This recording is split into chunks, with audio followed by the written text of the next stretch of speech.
আসসালামু আলাইকুম।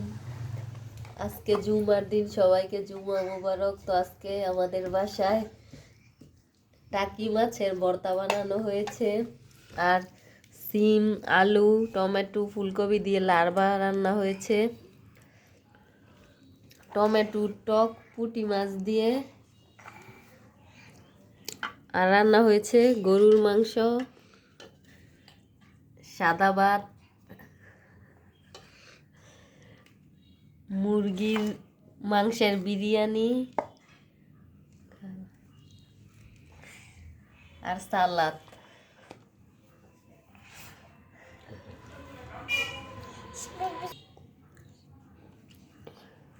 তো আজকের দুপুরে রেসিপিতে এগুলোই রয়েছে। মাংসটা রান্না হয়েছে আলু দিয়ে।